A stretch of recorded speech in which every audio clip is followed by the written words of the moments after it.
अश्वत्थामा बलिर्व्यासो हनुमांश्च विभीषण कृपा परशुरामश्च सत्यते चिरजीविना। जिनका हम ध्यान करते हैं, जिनका हम नाम लेते हैं, जिनका हम चिंतन करते हैं, उनके रूप तेज के कुछ गुण हमारे अंदर आते हैं। तभी तो स्मरण करने से बिल्ली के द्वारा मिट्टी के घरौंदे में बंद किया गया कीड़ा 6 महीने में बिल्ली हो जाता है। तो भगवान का चिंतन करना क्यों कहा गया है? इसीलिए कि जब आप भगवान का चिंतन करेंगे, भगवान का ध्यान करेंगे, भगवान की पूजा करेंगे, तो भगवान के गुण आपके अंदर आएंगे। और जब भगवान के गुण आपके अंदर आएंगे तो आप भगवान को प्राप्त भी करेंगे। आप भी भगवान के गुण आने की बात छोड़िए, आप भी भगवान के स्वरूप हैं।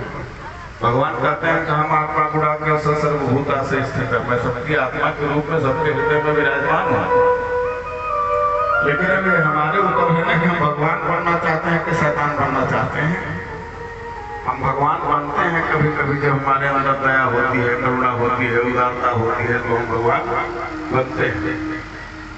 जैसे कोई रास्ते में लड़ जाए, गिर जाए, अगर आपने उसकी सहायता किया, उसका जीवन बच गया, तो उसके परिवार वाले कहते हैं भगवान आप भगवान बन के आ गए हमारे बच्चे के लिए, नहीं आप नहीं आए होते तो ये मर जाता।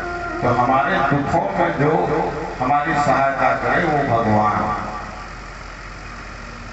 दुख में ही भगवान आते हैं। इसीलिए माता कुंती ने कहा प्रभु विपदा संतुन सस्वत तत्र तत्र जगत गुरु बहुतो दर्शन यक्षादपुर और बहुदर्शन। केवल एक भक्त संसार में ऐसा है जिसने भगवान से दुख मांगा, नहीं तो एक अगरबत्ती जलाए के 1 करोड़ मांगा भगवान से।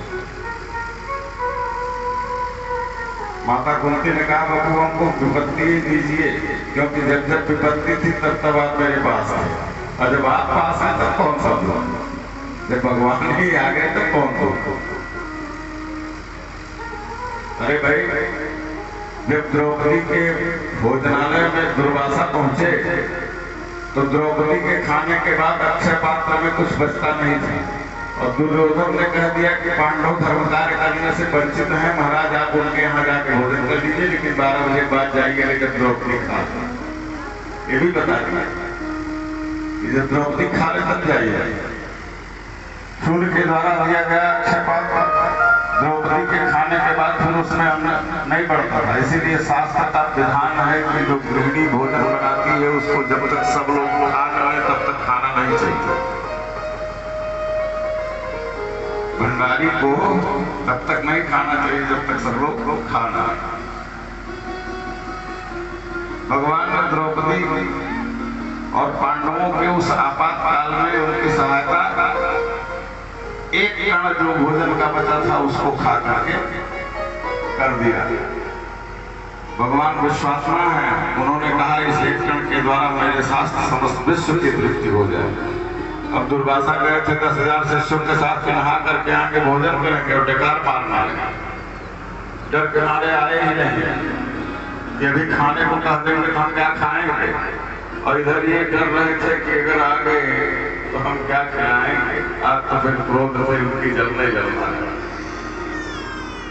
तो जब उत्थान अवसर मनाया जा रहा था तो कंस के द्वारा भेजे गए राक्षसों से उनका कन्हैया का वध नहीं हो सका, तो इसलिए उन्होंने कहा कि मेरे असुरों को मार रहा है, कोई है ऐसा जो मेरे शत्रु का वध कर सके। तो एक असुर था जो अशरीरी था, ये हिरण्याक्ष का पुत्र उत्कच था। उत्कच जो है लोमस ऋषि के आश्रम में, जब लोमस ऋषि संध्या बंदन करने चले जाते थे तो उनके आश्रम में वृक्षों के पास जाता था और वृक्षों के से शरीर की खुजली मिटाता। तो इतना बलशाली था कि खुजली मिटाते मिटाते वृक्षों को गिरा देता। तो वो आया, एक दिन देखा लोमस ऋषि ने श्राप दे दिया कि तुझे शरीर का अहंकार है, तू शरीर रहित हो जा। जब शरीर पात होने लगा तो उसने ऋषि की प्रार्थना की, कहा जाओ द्रौपदी